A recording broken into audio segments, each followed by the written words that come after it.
Welcome to part two of how to source private label products from India.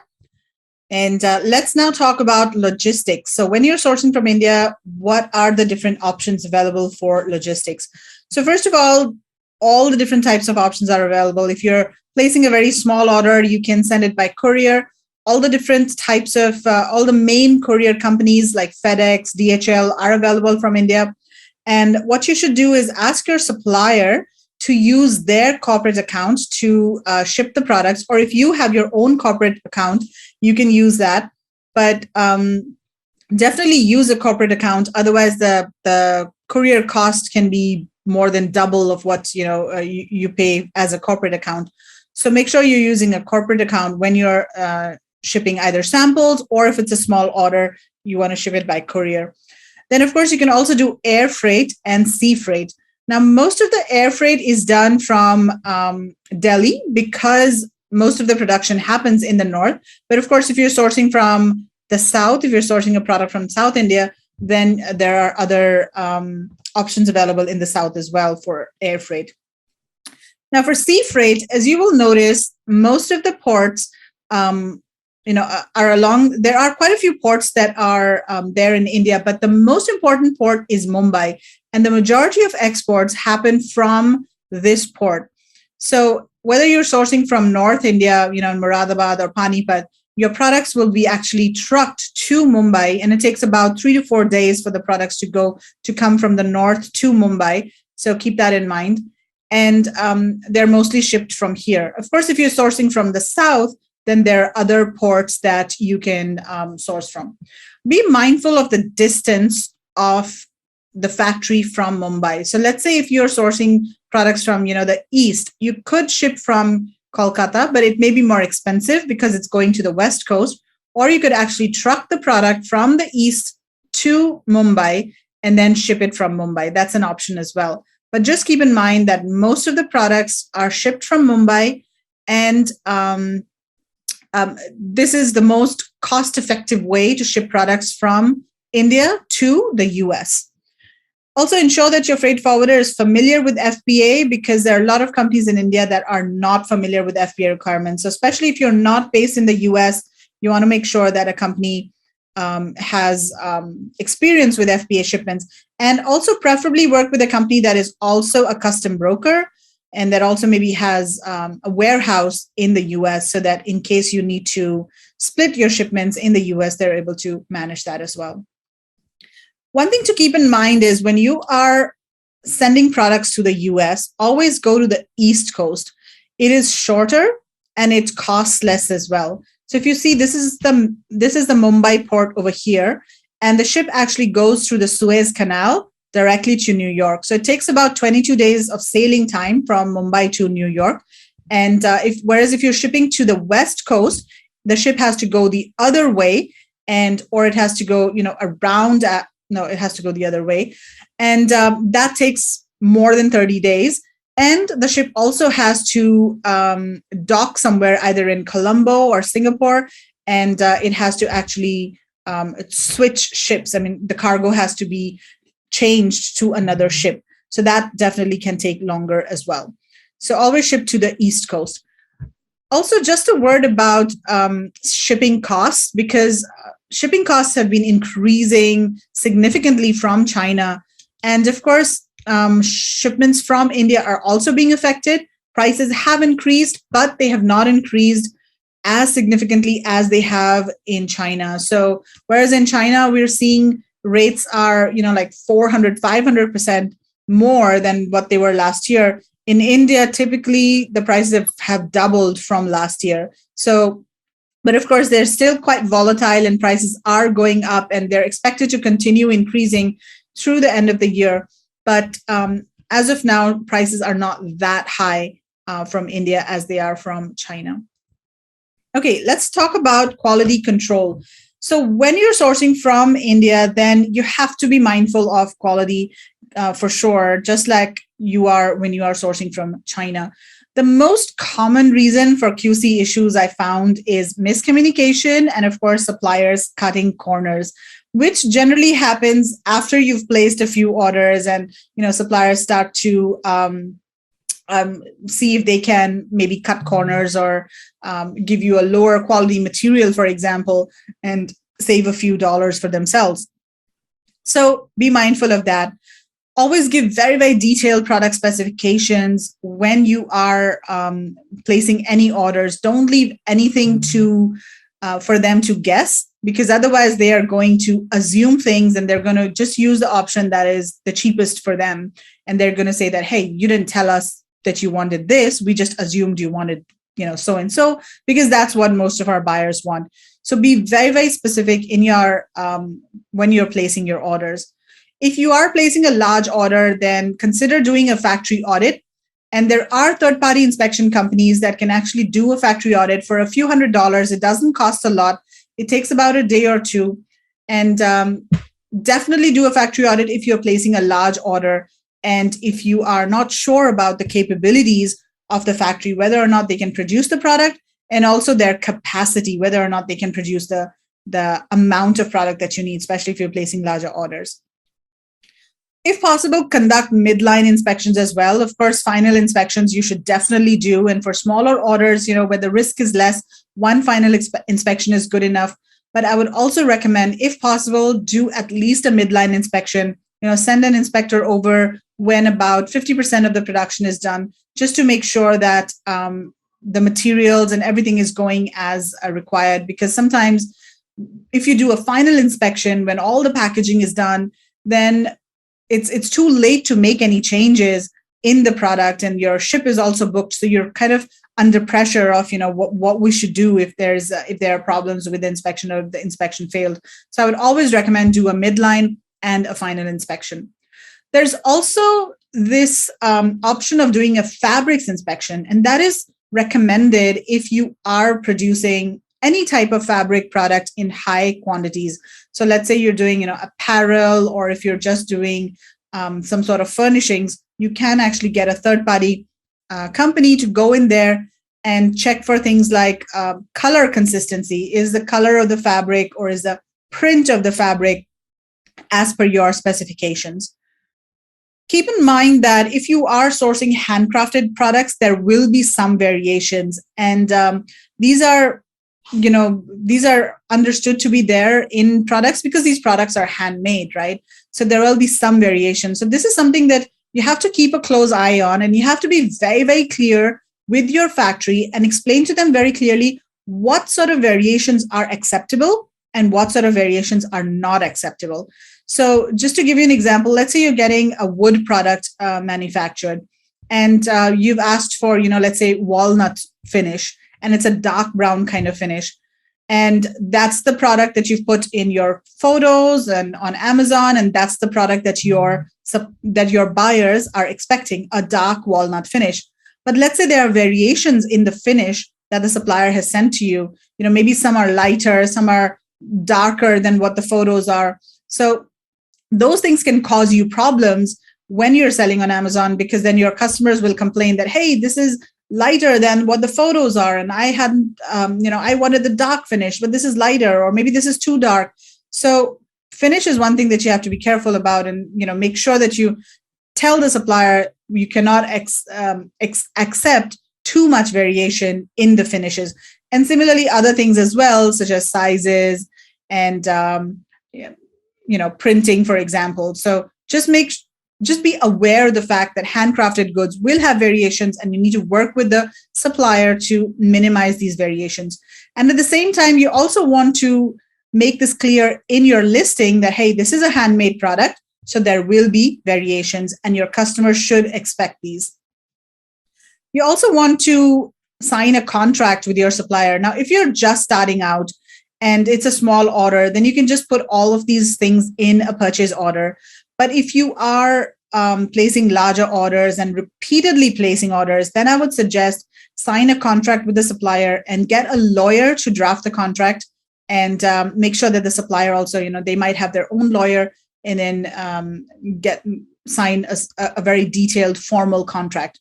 But make sure that you are including penalties for delays and QC issues. So for example, you can specify that if the shipment is delayed by more than a week, then there will be let's say a 1% or a 2% discount on the price. Every week that the shipment is delayed, the supplier will have to give you a discount. You could say something like that. Or what happens if an inspection fails? So let's say if the first inspection fails, then the second inspection, the supplier needs to make the payment, or the supplier needs to pay for the second inspection. If the second inspection fails, then what happens? Then does the supplier, pay for the inspection, or do we cancel the order altogether? So make sure that you think through all of the different scenarios and just discuss this with your supplier and specify this before you place the order, before you make any advance payments. Okay, let's talk about paying suppliers. So a couple of things to keep in mind when you're paying suppliers. If you are just paying for samples, then you can use PayPal. But don't use PayPal for making payments for orders, because generally importers don't use PayPal. They use wire transfer, or which is also known as telegraphic transfer. And of course, larger companies do LC, which is letter of credit by a bank. So that's an option too if you are placing larger orders. But typically, wire transfer is the most common for Amazon sellers. Keep in mind that you cannot pay for orders in Indian rupees. The payment only has to be made in US dollars. And that's because suppliers need to, or exporters need to show that they have received foreign exchange in exchange of exporting certain products. And this is also important for them to receive some drawbacks, duty drawbacks from the government. You can use various payment service providers, but one of the service providers that we find works really well for India is Airwallex. You can pay for very small amounts as well. If you're just paying for a sample, you can pay via Airwallex in USD or INR. Samples you can pay in Indian rupees. So you can make the payment via Airwallex. And it's pretty efficient, works really well with India.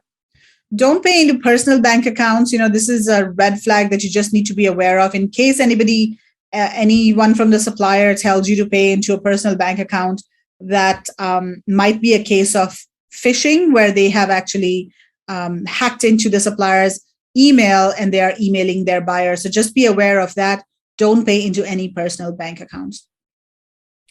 So I'm going to share some tips when you're sourcing from India. So first of all, source the products that India is strong in. A lot of Amazon sellers, they're already sourcing from China for quite a few years, and they're sourcing certain kinds of products, and then they expect the same types of products to be manufactured in India at the same price. That does not happen, because India is strong in certain product categories, and those are the product categories that you should come to India to source. And you need to be aware of this. So for example, if you're looking for wooden products, don't expect to source a product made of bamboo wood in India. That is more of a China product. In India, you'd have mango wood or other types of natural wood. Similarly, if you're sourcing something that's made from polyester, for example, that's better in China. India is strong with cotton products or other types of natural materials like wool, silk. Silk is very good in India as well, and exported in high volumes. So think of it as natural materials versus man-made materials. Most of the natural materials can be sourced in India, but the man-made materials and all are mostly from China. Now, another thing that you can do is build a brand story around how these products are manufactured. A lot of the handcrafted products have a lot of history behind them, and these artisans, these skilled artisans, have been doing these, have been making these products for generations, and the skill has been transferred from one generation to another. So you can talk about that in your brand story, and that helps sort of differentiate your brand from any of the others. And there are also different types of social enterprises where you can actually get products manufactured by women, or maybe underprivileged communities manufacture these products. And you can write about that in your brand story as well. And that's also just a different way of giving back to society and also differentiating your brand. Another thing to keep in mind is focus on the supplier's capabilities when you're trying to talk to them, when you're trying to vet them, because what happens is that sometimes suppliers manufacture some products in-house and some they outsource. So let's say a supplier manufactures, they say that they can manufacture both metal and wood products, but try to understand, what do they really specialize in? What kind of equipment do they have in their factory? Is it more suitable to producing wood products, or is it more suitable to producing metal products? What is it that they really, really specialize in? And what is it that they have experience in already exporting? Because what you'd find is that if the supplier has not exported or has not produced the specific product that you're looking for previously, then that might cause quality issues and they might not be able to get the product done correctly. So it's really important to try to focus on and try to understand what exactly the supplier specializes in. And this can be done in different ways. You can get on a Zoom call with them. You can ask them to take you around the factory. You can ask them what kind of buyers they've worked with in the past. You can also ask them to give you references of their buyers and actually go talk to those buyers. That's quite normal to do. So don't hesitate to ask for buyer references. Also try to get an understanding of the scale of production at the factory. If you are sourcing small quantities, don't go to a very large factory, because they will not want smaller quantities and they will not be willing to work with you as a small buyer. Preferably go to a small or mid-sized factory where you'll be getting more attention. Whereas on the other hand, if you're sourcing in large quantities, if you have containers worth of products that you're sourcing, then you have to go to a large factory, because otherwise a small factory will not be able to meet your demands.